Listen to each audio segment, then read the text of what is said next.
Sejak kita mengumumkan adanya kasus COVID-19 di awal bulan ini, saya telah memerintahkan kepada Menteri Kesehatan dan kementerian terkait untuk meningkatkan langkah-langkah ekstra dalam menangani pandemi global dari COVID-19. Kasus COVID-19 di Indonesia kian ganas, meningkat tajam dengan pecah rekor hari ini, yakni 24.836 kasus, dengan angka kematian mencapai 506 kasus. Pemerintah pun mulai tegas dengan memastikan penerapan PPKM darurat mulai 3 Juli hingga 20 Juli mendatang. Menjadi bahan evaluasi di Kementerian Pendidikan dan Kebudayaan, penyederhanaan kurikulum sedang dirancang. Jadi kalau kita sederhanakan dan difokuskan kepada 3 komponen yang memang menjadi fokus dan prioritas kita yang fondasional.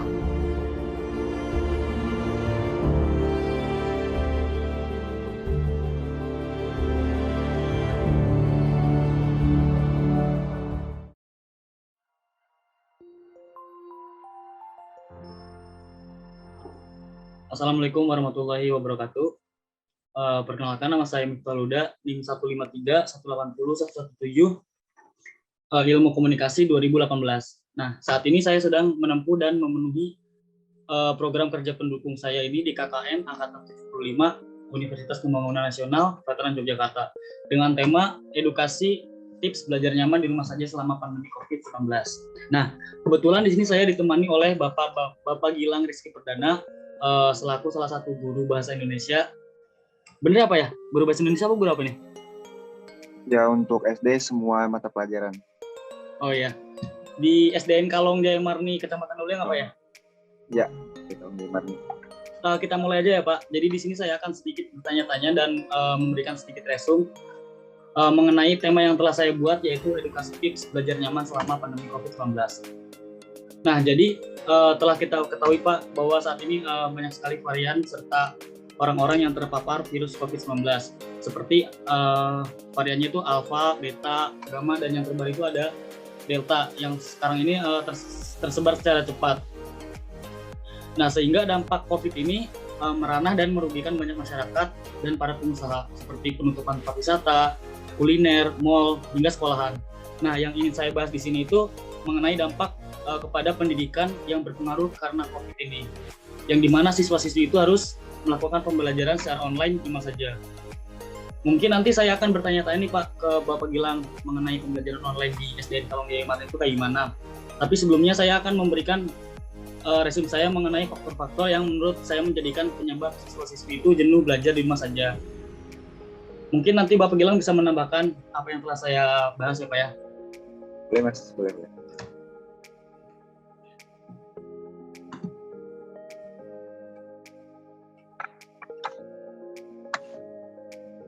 Nah, yang pertama itu ada aktivitas yang monoton. Mungkin menurut saya itu belajar di rumah ini memang terasa menjenuhkan. Jika biasanya itu anak-anak kan belajarnya di di sekolah bertemu teman dan mungkin belajar bareng gitu di sekolahan. Tapi karena COVID ini anak-anak jadi belajar di rumah, mungkin aktivitas mereka ini lebih monoton dibandingkan secara offline. Yang kedua itu kesepian dan individualisme.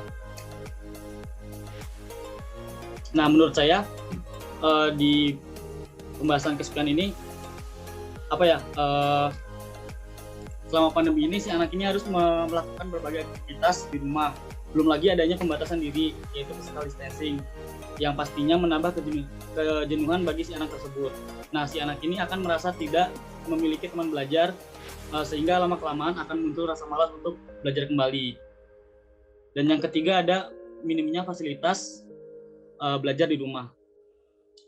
Nah, meskipun pemerintah itu telah memfasilitasi dalam bentuk tontonan edukasi, mungkin fasilitas lain ini masih banyak diperlukan untuk proses belajar mengajar dari rumah, misalnya koneksi internet, ataupun smartphone atau gadget.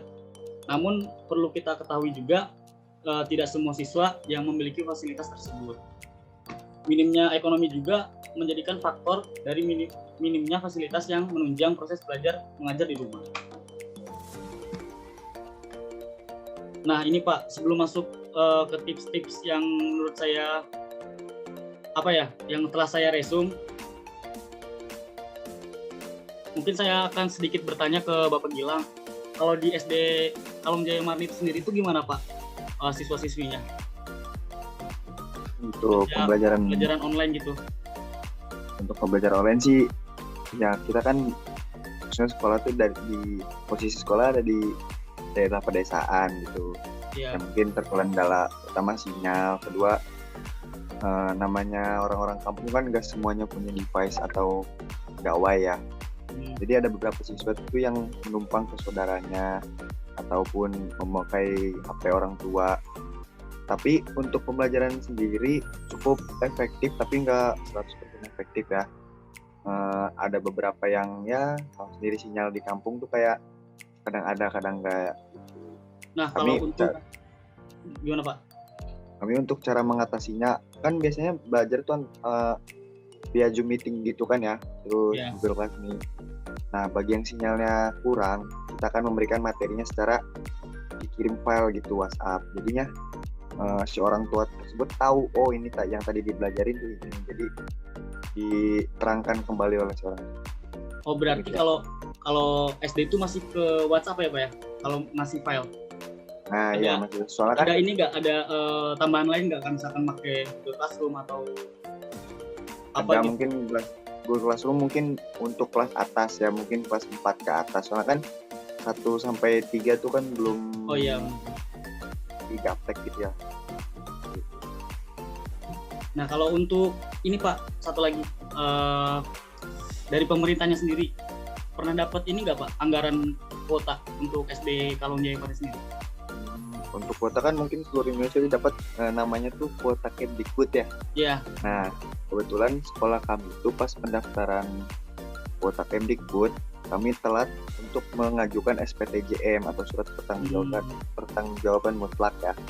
Jadi sekolah kami itu tidak istilahnya tidak mendapatkan seperti itu. Nah sebelum saya masuk tips-tips yang menurut saya ini siswa-siswi itu belajarnya nyaman di rumah ini, mungkin dari Bapak Gilang ada tips-tips nggak biar anak-anak SD itu gimana sih buat biar belajarnya nyaman di rumah gitu? Apa aja menurut Bapak?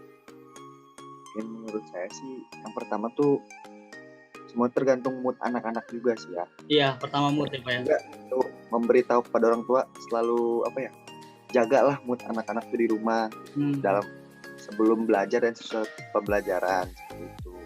Dan yang kedua tuh kayak kondisi lingkungannya gitu, di kamarnya tuh nyaman apa enggak, ataupun teman-temannya bisa belajar bareng misalkan seperti itu. Berarti mood sama suasana rumah ya Pak ya? Nah, saya lanjut ya Pak ya? Ya silakan. Kalau menurut saya itu yang pertama motivasi Pak, menanamkan motivasi yang kuat.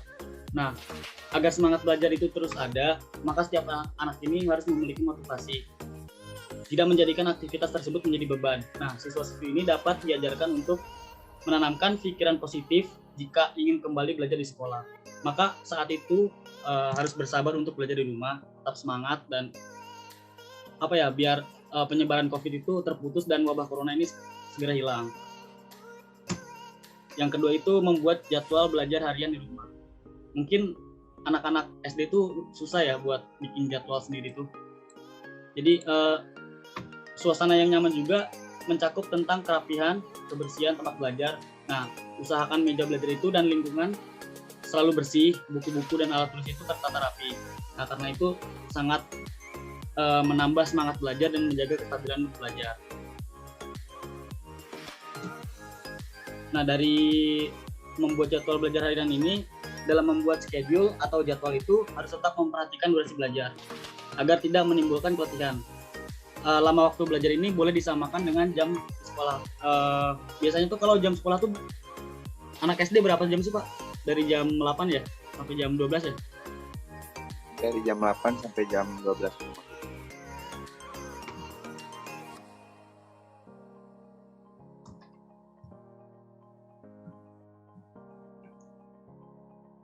yang keempat ada jangan malu bertanya saat kelas daring. Mungkin ini sangat penting untuk dibahas karena selama pembelajaran online tuh mungkin banyak yang tidur mungkin atau sambil rebahan atau sambil main game.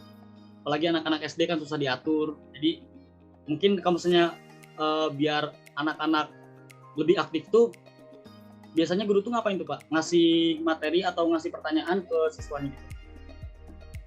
Ya, kalau kita sih biasanya via Zoom meeting kan bisa di share screen, terus kita tuh video pembelajaran namanya ya. Iya. Jadi kita tuh mewajibkan seluruh siswa tuh on cam dulu saat video pembelajaran berlangsung. Nah, nanti baru setelah itu kita bakal mengadakan kayak sesi tanya jawab gitu. Tadi siapa yang menyimak gitu. Yang bisa jawab nanti ditambah bintangnya, ya kan anak itu nilainya ditambah. Tapi kadang ada anak-anak yang ngeyel nggak Pak? Misalkan ditanya nih dikasih pertanyaan nggak ngejawab atau nggak on cam gitu. Ada nggak Pak? Banyak. Bukan tidak ada, tapi banyak. Cuman untuk sejauh ini masih bisa kita kendalikan. Mungkin sedikit ditegur mungkin. Kamu kemana nggak on cam seperti itu. Terus kita mengancamnya seperti kayak kita bilang ini ke orang tuanya nih. Iya. Apalagi anak SD kan ya Pak ya, susah banget diaturin. Nah, yang kelima ini menjaga kesehatan imun selama belajar. Nah, dari yang kelima ini contohnya itu minum air putih agar tidak dehidrasi, dan si anak juga kalau di SD Kalong ini boleh diperbolehkan untuk ini nggak Pak? Pas lagi on cam gitu, minum atau ngemil cemilan gitu boleh nggak Pak?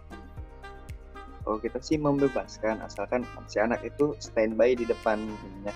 Kan kalau misalkan kita membatasi jangan minum, jangan makan, itu kan balik lagi ke kondisi mood anak-anak, terus kondisi kita juga. Kalau misalkan kita larang, nanti anak-anak selalu mencari cara gitu untuk gimana nih caranya pengen minum. Nah, ya kita bebaskan aja asal menyimak, dan ketika kita beri pertanyaan anak itu bisa menjawab. Ya mungkin menurut saya juga kalau misalkan dari si gurunya tidak memperbolehkan minum sama makan tuh kebangetan sih, soalnya itu juga kan merupakan salah satu menjaga kesehatan ya Pak ya pas pembelajaran online ini. Nah, di sini langsung kesimpulan aja Pak. Kemandirian dalam belajar menjadi salah satu perhatian utama di dunia pendidikan. Bentar Pak. Nah, pemicunya apalagi kalau bukan COVID-19. Nah, proses belajar mengajar ini untuk sementara tidak bisa dijalankan di sekolah secara tatap muka, sehingga diharapkan siswa mampu mempraktikkan belajar secara lebih mandiri. Secara umum, belajar mandiri ini bisa diartikan sebagai mampu merencanakan belajarnya sendiri, melaksanakan proses belajar, dan mengevaluasi hasil belajar sendiri. Bukan hal yang mudah tentu saja, oleh karena itu semangat yang ada dalam diri seseorang anak sangat membantu keberhasilan belajar mandiri. Mungkin itu aja Pak. Terima kasih sudah membantu presentasi saya saat ini dan melengkapi program kerja saya. Mungkin ada tambahannya nggak Pak? Atau cukup? Cukup, saya rasa sudah cukup. Saya tutup aja ya Pak ya. Boleh. Terima kasih semuanya yang sudah nonton video ini. Semoga sehat selalu dan menjaga kesehatan selalu. Wassalamualaikum warahmatullahi wabarakatuh.